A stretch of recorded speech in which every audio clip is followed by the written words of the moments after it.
about it. You want to start with postmodernism, since this is one that you've tackled also many times? Yeah, you want to define it, and do you want to let's let everybody know exactly what we're talking about. At its most basic level, postmodernism begins with the tenet that, there is no objective truth, that we are completely shackled by subjectivity, we're shackled by a wide range of biases, and so to argue about absolute truths is silly. And so maybe I can... Okay, sorry, let me add a bit to that, Sure. So we can flesh it out.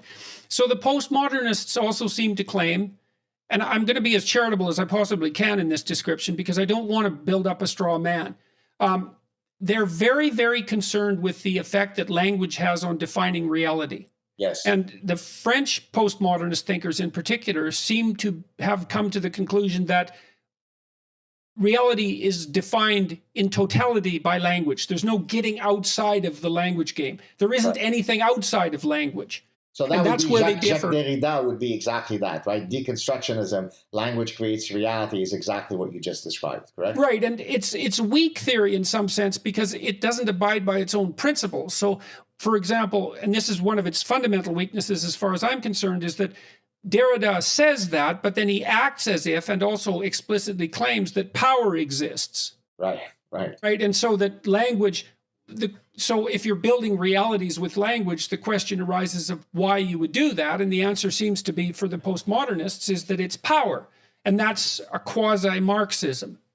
Right. Right, okay. So you think that seems fair, don't you think? What is fair? Would someone who was a postmodernist agree with that definition? Yes. The problem, though, is that postmodernism allows for a complete breakdown of reality as understood by a 3-year-old. It is a form of, this is why, by the way, in the book, I refer to it as intellectual terrorism.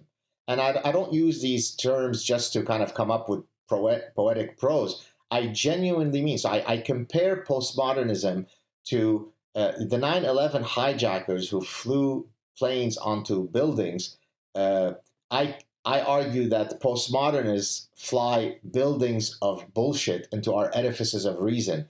And maybe if I could share a couple of personal interactions that I've had with postmodernists that capture the extent to which they depart from reality. May I do that?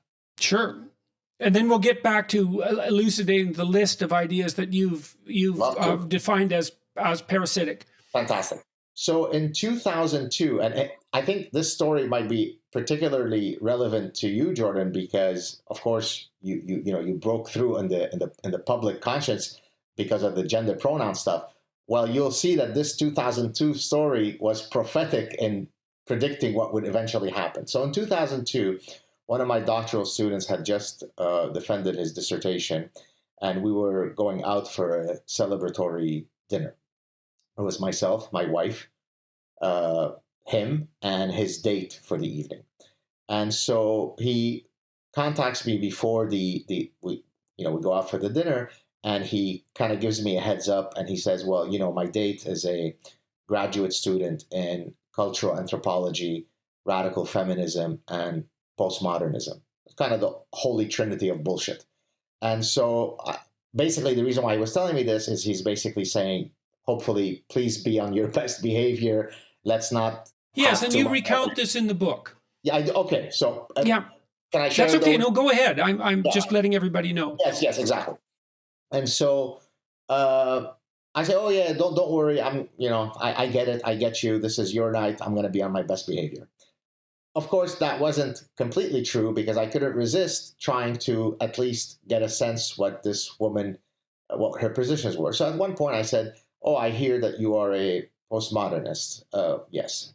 Do you mind? So I'm an evolutionary psychologist. I do believe that there are certain human universals that serve as kind of a bedrock of similarities that we share, whether we are Peruvian, Nigerian, or Japanese. Do you mind if I maybe propose what I consider to be a human universal, and then you can tell me how that you don't think that that's the case? She goes, absolutely, go for it. Is it not the case that within Homo sapiens, only women bear children? Is that not a human universal?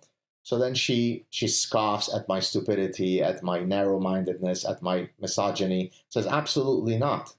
no, so it's not true that women bear children. She said, no, because in some Japanese tribe, in their mythical folklore, it is the men who bear children. And so by you restricting the conversation to the biological realm, that's how you keep us barefoot and pregnant. So once I kind of recovered from hearing such a position, I then said, okay, well, let me take a maybe less controversial or contentious example.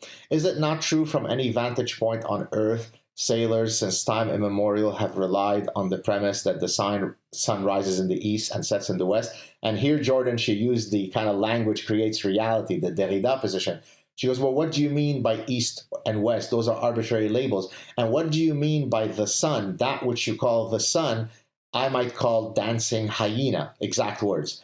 I said, okay, well, the dancing hyena rises in the east and sets in the west. And she said, well, I don't play those label games. So the reason why this is a powerful story that I continuously recount and hence included in the book is because she wasn't some, psychiatric patient who escaped from the psychiatric institute. She was exactly aping what postmodernists espouse on a daily basis to their thousands of adoring students. When we can't agree that only women bear children and that there is such a thing as East and West and that there is such a thing as the sun, then it's intellectual terrorism.